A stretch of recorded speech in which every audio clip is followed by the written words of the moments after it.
9, 8, 7, 6, 5, 4, 3, 2, 1.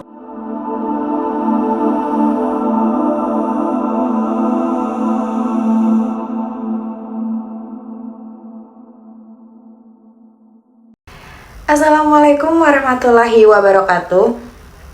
Perkenalkan, nama saya Putri Salsa Khairunisa dengan nomor induk mahasiswa 304022000304. Saya di sini akan menerangkan kaidah 81 hingga 84 dengan buku karangan dari Dr. Haji Abbas Arfan, LC Magister Hukum, yang berjudul 99 Kaidah Fikih Muamalah Kuliah. Yang pertama ada kaidah 81, yaitu Bismillahirrahmanirrahim, Al-mu'allaku bisyarti yajibu thubutu inda thubutu syarti, yang artinya sesuatu yang digantungkan dengan syarat tertentu, maka ketetapan hukumnya wajib ada jika syarat itu ada. Maksud dari kaidah ini adalah sebuah akad digantungkan dengan syarat tertentu. Jika syarat itu ada atau sudah ada, maka ketetapan hukum bagi akad itu wajib ada. Karena sudah adanya syarat, begitupun sebaliknya. Sebuah akad digantungkan pada syarat-syarat tertentu yang harus memenuhi dua syarat, yaitu yang pertama, sesuatu syarat yang digantungkan itu tidak ada saat terjadinya akad. Yang kedua, sesuatu syarat yang digantungkan itu harus memungkinkan untuk ada atau dicari.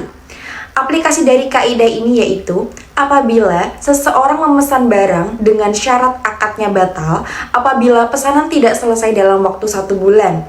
Jika sebelum 1 bulan barang telah selesai, maka si pemesan tidak bisa menuntut pembatalan akad tersebut. Contoh lain aplikasi dari kaidah ini yaitu adalah apabila ada Abdurrahman berkata pada Abbas, jika Anda bisa lulus dari kampus ini dengan cepat, maka aku akan membayar hutangmu pada Hamzah. Maka, jika Abbas telah berhasil memenuhi syarat itu, maka Abdurrahman harus membayar hutangnya Abbas pada Hamzah. Begitu juga, jika seorang pembeli berkata pada penjual, jika Anda punya mobil warna hijau, maka saya akan membeli mobil Anda. Selanjutnya yaitu kaidah 82, yaitu Bismillahirrahmanirrahim, yalzamu sura'atu syarti bi qadaril imkan, yang artinya wajib mempertimbangkan keberadaan syarat sebisa mungkin. Maksud dari kaidah ini adalah kewajiban memenuhi persyaratan yang diminta salah satu dari kedua belah pihak yang bertransaksi dan disepakati bersama. Namun, sesungguhnya kewajiban memenuhi syarat dalam sebuah transaksi atau akad adalah jika sesuai kemampuan. Oleh karena itu, jika syarat yang diminta di luar kemampuan, maka tidak wajib dipenuhi. Sebab syarat-syarat ini tidak lepas dari 4 keadaan, yaitu yang pertama, syarat yang ditetapkan syariat kebolehannya seperti syariat khiyar. Yang kedua, syarat yang salah dan diabaikan, tapi tidak membatalkan akad. Yang ketiga, syarat yang membatalkan akad. Yang keempat, syarat-syarat yang didiamkan oleh syariat. Berikutnya, syarat yang sahih dalam muamalah menjadi 3. Yang pertama, syarat termasuk tuntutan akad transaksi, seperti pembayaran kontan dengan penyerahan barang. Yang kedua, syarat termasuk kemaslahatan akad, seperti syarat tempo, gadai, atau syarat bentuk barang. Dan yang terakhir, syarat memanfaatkan barang yang diperdagangkan, seperti syarat mengantarkan pulang dengan kendaraan yang dijual atau syarat menggunakan rumah yang dijual dalam waktu tertentu oleh penjual. Aplikasi dari kaidah ini yaitu apabila seseorang membeli seekor kuda dengan ketentuan bahwa asal-usulnya serta sifat aslinya atau dijual dengan syarat menggunakan uang dolar Amerika atau rupiah secara tunai maupun kredit, atau dengan syarat pembeli akan menghalalkan menjual kembali kepada orang lain, maka akad itu benar dan syarat itu wajib karena sesuai dengan kontrak. Selanjutnya ada kaidah 83 yaitu Bismillahirrahmanirrahim, Al-mawa'idu biktisabi syurit ta'aliki takunu lazimah, yang artinya janji-janji dalam bentuk taklik atau digantungkan adalah wajib.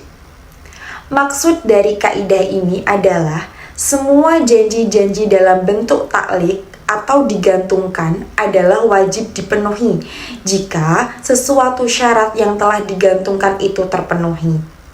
Namun sebaliknya, jika janji-janji itu tidak dalam bentuk taklik atau digantungkan, maka tidak wajib dipenuhi.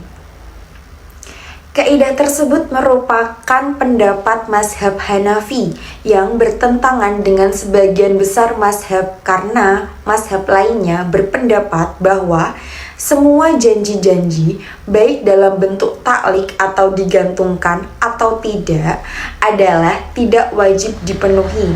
Ini hanya anjuran ciri akhlak terpuji. Contoh aplikasi dalam kaidah 83 dalam fikih muamalah adalah jika seseorang berkata kepada orang lain, "Jualah barang ini kepada fulan, jika dia tidak membayarmu, maka aku yang akan membayarmu." Setelah perintah ini dituruti dan ternyata fulan tidak mau membayarnya, maka orang yang memerintahkan tersebut wajib membayar sesuai dengan yang dia janjikan. Namun, memenuhi janji yang tidak digantungkan hukumnya tidak wajib. Aplikasi dari kaidah ini yaitu apabila seseorang berkata kepada orang yang meminjamkan atau orang yang menitipkan bahwa jika orang yang meminjam atau orang yang menerima titipan merusakkan barang pinjaman atau barang titipan, maka dia akan menanggungnya. Kemudian, orang yang meminjam atau yang menerima titipan merusakkan barang tersebut, maka orang yang berjanji menanggungnya wajib menanggungnya berdasarkan janji yang dia gantungkan. Dan yang terakhir adalah kaidah 84, yaitu Bismillahirrahmanirrahim, al-kharaju bid-dhaman. Arti dari kaidah ini adalah manfaat atau suatu benda merupakan faktor pengganti kerugian. Arti asal kata al-kharaju adalah sesuatu yang dikeluarkan baik manfaat benda atau pekerjaan, seperti buah yang keluar dari pohon, anak hewan keluar dari induknya, atau pekerjaan yang dihasilkan oleh seorang buruh atau pembantu. Sedangkan arti kata al-dhaman adalah tanggung jawab atau ganti rugi. Maksud kaidah ini secara teks berdasarkan Nabi Muhammad SAW mempunyai maksud yaitu barang siapa yang berhak mendapatkan keuntungan ialah orang yang punya kewajiban menanggung kerugian atau jika hal itu terjadi. Sedangkan Imam Al-Zakarsi mengatakan bahwa sesuatu yang keluar dari sesuatu berupa barang, baik manfaat atau hasil, adalah milik pembeli sebagai ganti atas apa yang wajib padanya berupa tanggungan kepemilikan. Sebab jika barang rusak, maka ini menjadi tanggungannya. Maka ini menjadi haknya agar dia memperoleh keuntungan dalam menghadapi kerugian. Maksud dari kaidah ini adalah bahwa sesungguhnya sesuatu yang biasanya ditanggung manusia dan apabila dia rusak, maka kerusakannya kembali padanya. Aplikasi dari kaidah ini yaitu apabila ada seorang pembeli yang mengembalikan hewan atau laptop yang baru dibelinya kepada penjual dengan alasan cacat bawaan, maka penjual tidak boleh meminta bayaran atas penggunaan hewan atau laptop tersebut beberapa waktu. Sebab penggunaan hewan atau laptop tersebut sudah menjadi hak pembeli sesuai dengan kaidah ini. Baik, sekian presentasi dari saya. Kurang lebihnya mohon maaf. Saya Putri Salsa Khairunisa dengan nomor induk mahasiswa 304022000304 pamit undur diri. Wabillahi taufik wal hidayah. Wassalamualaikum warahmatullahi wabarakatuh.